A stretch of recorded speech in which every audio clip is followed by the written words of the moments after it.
Griff Whalen gets a C. We start with the first signing the Raiders had. Whalen is brought in for his special teams ability. He's a solid returner and will contribute on almost all the special team coverages. He fits the mold of a smaller, quicker slot receiver.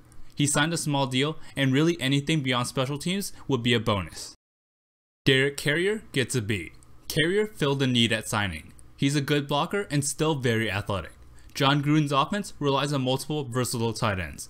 Carrier is young and still relatively cheap, but it's a good signing regardless. Lee Smith gets a C. The re-signing of Lee Smith surprises me. Derek Carrier was signed to essentially replace Smith. Smith is a very good blocker, but limited as a receiver. He has had his moments, but he really just keeps defenses honest. It's not a big deal signing either way, but I just think this one is unnecessary. Smith has shown he belongs on the team though, and fits a role. Doug Martin gets a D. I don't get the signing of Doug Martin. He's 29 and hasn't been productive the last few seasons. He's not brought in to be a feature back, and there's two younger backs that fit into his role. If anything, there's likely a rookie who can play the role better. I hope Martin bounces back into his all-pro form, but this feels like a Maurice Jones-Drew type signing. Fullback Kevin Smith gets a C. I don't love the signing of a fullback to that price, especially a blocking one. Fullbacks are a dying breed, and I think we could have gotten one for cheaper. I'd rather have them use Olawale more, but he got traded away. Smith fits into the role of Gruden's offense as the lead blocker. He did a good job in Dallas, but I think he's overpaid for what he does. Jordy Nelson gets a B.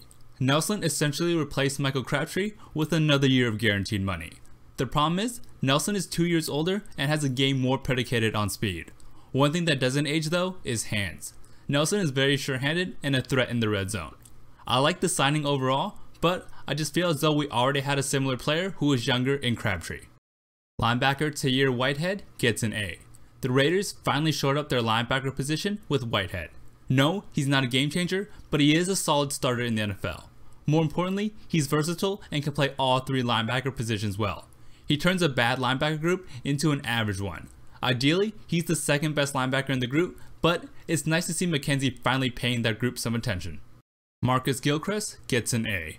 I love the signing of Gilchrist. He's versatile and has played every position on the Texans defense last year except defensive line.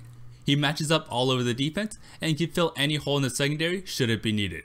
It's a one-year deal with no major cap implications, but it could turn out to be a bargain. Rashaan Melvin gets an A.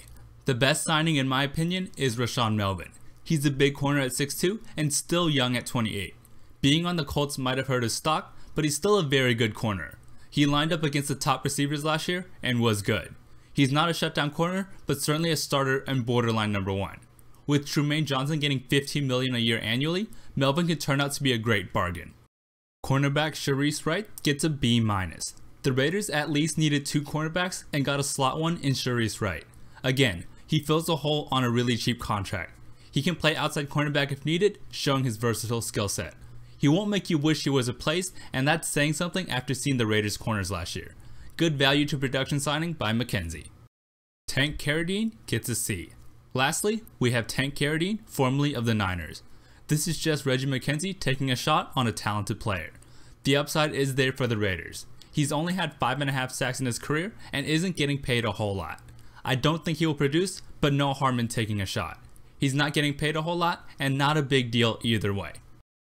Thank you for watching. If you made it this far into the video, please consider subscribing. I'd really appreciate it. Like the video if you enjoyed, thumbs down if you didn't, and have a good day.